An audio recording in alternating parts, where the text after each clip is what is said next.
Hey, how's it going? I've been wanting to do this for a little while. Want to give you a rundown of my worship baseboard for the last few months, just because this is my favorite setup I've ever had. All right, so let's get started. So I have my P bass. It's a 60s P bass. A tone roll back a little bit, going into the side of the Temple Duo 17. Um, Going through the Noble, which is always on and out. So this is my clean sound with the Noble.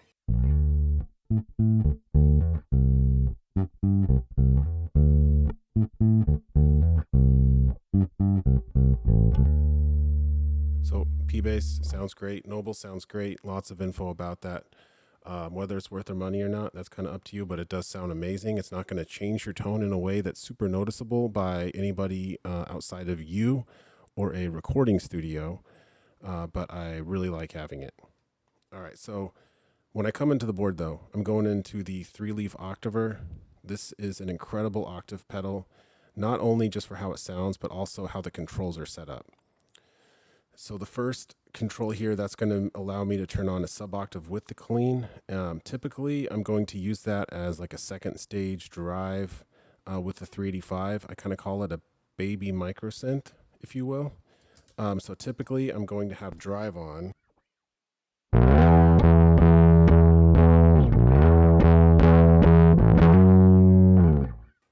And then just to step it up a notch.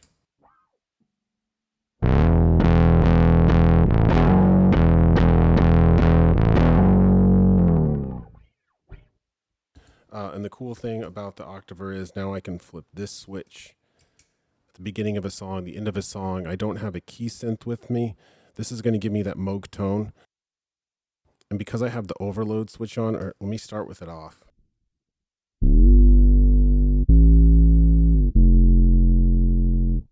So with it off, it still sounds great, but he added this in the most recent version. It just adds a touch of fuzz, which really makes, to me, it sounds more like a synth when you're running, two oscillators and you got one of them as like a saw or a square wave.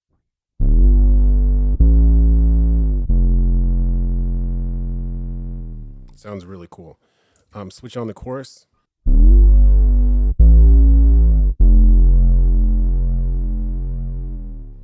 Now I got that classic synth Moog sound. The crazy thing about the octaver is the tracking. This thing will track down to an F sharp on my P bass, which is just crazy. Let me show you guys. Hopefully you're wearing headphones. I'm going to start at the C on the E string and just walk my way down.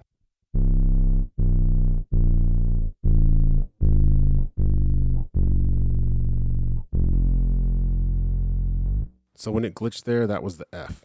Down to the F sharp on the E string, no problem, which is just crazy.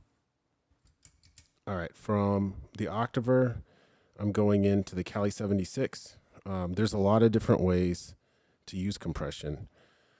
I like to set up it as a parallel compressor, so half clean, half compressed. I love that it has this high pass filter sidechain, so that way it's not squashing my low end too much. Really what I want a compressor to do is help even out the beefiness of the notes on my bass, especially when it comes to the higher notes on the bass. When I play up around the 12th fret, I still want it to have some punch and beef to it, so it kind of cuts through in the mix even when I'm up here and it doesn't just kind of die out. So I'm just going to kind of play a high C here.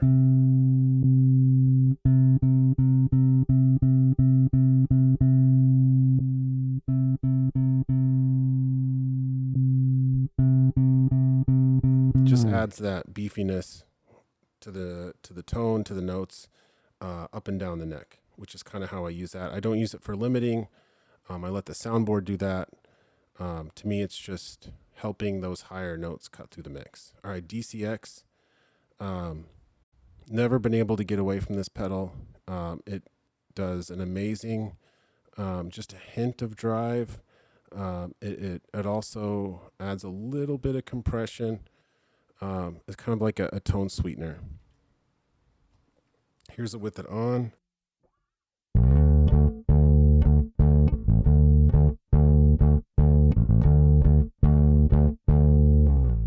As you you can hear, I'm getting a little bit of breakup. I'm getting some harmonics. You can really see it on the waveforms here. Wish I could show you guys that. Just that's kind of my clean tone. It's just nothing. It's not like a drive the audience is going to hear. It's just a little bit of harmonics to help me cut through and sound good. All right, from the DCX, I'm going into the Stomp. Stomp is like the ultimate Swiss Army knife. I don't love the Stomp, but it does so much I can never get rid of it. I'm using this as a tuner. I have some EQ. I got a little bit of a sub bass cut, like 40 hertz and below. I use it as a chorus. I use it as a microsynth. And also as in the effects loop, I have the Walrus 385. So mostly what it's doing right now, I have the Walrus 385 in the effects loop. So let me go over to that. For people that love the Kilt, the Walrus 385 is nearly identical to the Kilt. I found it cuts less bass. It probably does cut a little bit of bass, but not as bad as the Kilt. And sounds very, very, very similar. Here's with it engaged. All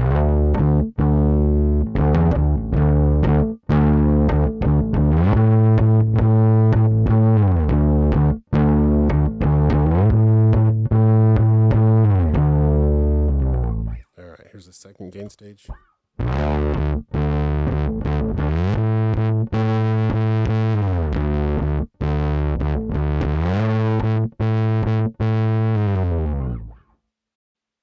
Now, what I love about that is from here, I have a sub-octave on the Stomp that gets really, really, really close to a microsynth. Actually, I kind of like this better because I can control it a little bit more.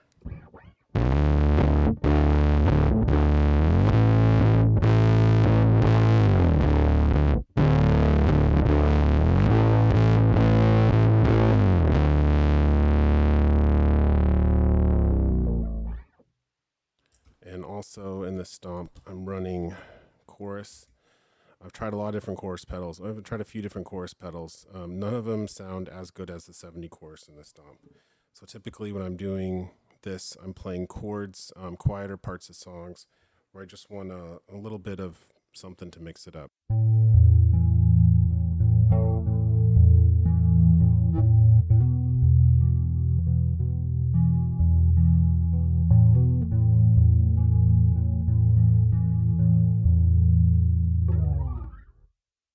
All right, sounds really good. I'm trying to think if I forgot everything. If I forgot anything, I think that's pretty much it. A lot of different options. That's kind of what I like about this. Everything in the top row here is always on. I have sub octave, split octave, 2 drive chains, a microsynth, and chorus, and a tuner, and a little bit of sub bass cut. In the Noble, I am boosting bass and treble just a little bit. I kind of like where the EQ is on that. I'm not cutting any bass. I don't have the high pass filter on in the Noble unless I'm recording. Then I do turn it on. But for live, I like some of that sub bass. But I am cutting a little of it here in the HX Stomp. So let me know if you have any questions. Hopefully some of this makes sense. My rambling. Anyway, yep, here it is.